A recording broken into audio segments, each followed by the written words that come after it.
Ladies and gentlemen, welcome back to another video. Folks, remember, this is meant to be listened to, so make sure you put that phone down, let that TV play, do whatever you have to do. And listen, if you're new to the channel, guys, come on now. Like, comment, subscribe, do all that good stuff. But more importantly, the most important thing that we'll talk about here today is, as much as I love wrestling, as much as I love this sport, as you guys know, I myself went through wrestling training. And it's crazy if you know what I do, but that's not important. The most important thing is this, that if you have any void in your life, that void can only be filled with Christ. And shout out to that commenter. I can't remember, but there was a commenter. I was speaking on the Sami Zayn situation, and he said, hey man, Christ is king. That's great. But listen, Sami deserves that title run. And that made me laugh so hard. So listen, you know, I do think Sami deserved that title run, but we saw how that turned out with CM Punk, like Mussolini, taking the, and I don't mean that. I don't mean actual Mussolini. I mean the song, right? And so, today, folks, we're going to be talking about something that I find intriguing. As you guys know, with this Roman and Seth situation, that's all great and all, but let me go ahead and put that to the side right now, okay?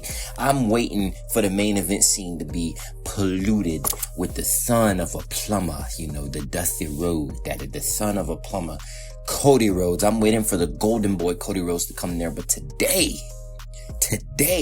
we're going to be speaking about the Vision, Austin Theory, Braun Breaker, Logan Paul, and my favorite part of the Vision, Maxxine Dupri. My goodness, what a push. What a push. Listen, guys, as you guys know, if you've been a part of this channel, you know I have a big affinity for Austin Theory, because having gone through wrestling training myself, and you know, I come from a field, I don't want to reveal who I am, but I'm in a field in which I give speeches. I do these things all the time, you know, giving speeches in front of the camera. Sometimes I'm on the news, all these things, right? And so when you go from that, right, lack of physicality, to now you're in a ring taking bumps and doing these things, that is what I had to do. So I had to learn how to shine. I had to learn how to feed. I had to learn how to get up. I had to learn how to take a punch, how to throw a punch. I spent a day literally punching my shower curtain in order to figure out the distance for a punch. I took the craft serious, and that is why I was able to advance so easily in the wrestling field, and I commend every single person who's in that field, because it is something hard. And not only is it hard, but it takes dedication, it takes work, and that is something that Austin Theory has. He knows his positioning. He is the best, in my opinion, in-ring worker currently that is on Raw. He is the best. Better than Roman, better than Seth. I'm sorry. Austin Theory is the best in-ring worker right now on Monday Night Raw. So I'm very excited that he's getting this push. I'm very happy, because he is somebody who deserves that push. Now, putting all those accolades, let me get off this, you know, this glaze session and get to the content, right? Today, Maxxine had to explain her actions after what happened last week, her turning, giving the titles back to the Vision after Paul Heyman put that pressure on them, right? So now we're in this circumstance in which Austin Theory, Logan Paul, Braun Breaker, Maxxine Dupri, they go out to speak, and while they're speaking, the Alpha Academy, Otis and Akira Tozawa come and interrupt them. Now, while Otis and Akira, excuse me for that sound, sorry about that, while Otis and Akira Tozawa, that's my PC, comes out to speak to them, Maxxine is like, guys, no, you know, don't, just let them talk, let them have this, right?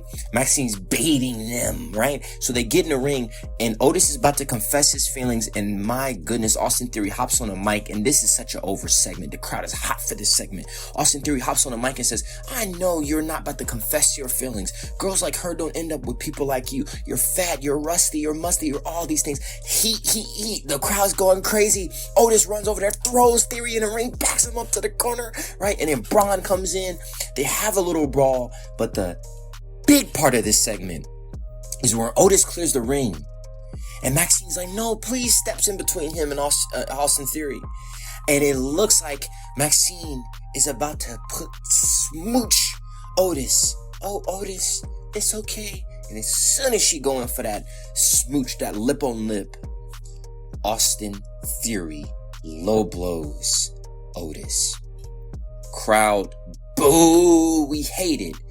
And Maxxine drops the facade and mushes Otis right into that cold, hard canvas.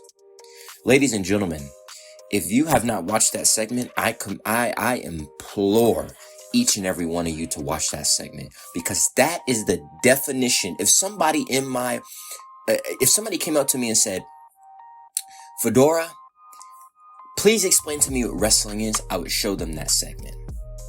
That was one of my favorite segments of the year. Of the entire year, that was one of my favorite segments, because that showcased what wrestling is. You have this guy who's not he is not commonly attractive, conveniently attractive, getting cheers from the crowd. They can relate, not saying that they're ugly, but they can relate because they understand what it's like to be second. And you have this smug, arrogant guy with this woman yelling at him, telling him that he's down. The crowd are behind Otis. And when Otis gets his upcomings, they go crazy. The crowd goes insane. They're cheering everywhere. And then the woman turns on her friend and says, there is no way you ever thought I would be with somebody like you. That is how you make a star. That is how you capitalize on an angle. That is what keeps me turning in. That was the greatest segment of this year. Hands down. The question is, how will they follow up? And that's where my fear comes in. Because WWE has a horrific track record of following up. It has become formulaic. And that's when it's garbage. Plain and simple. But I encourage all of you to watch that segment. Let me know your thoughts below.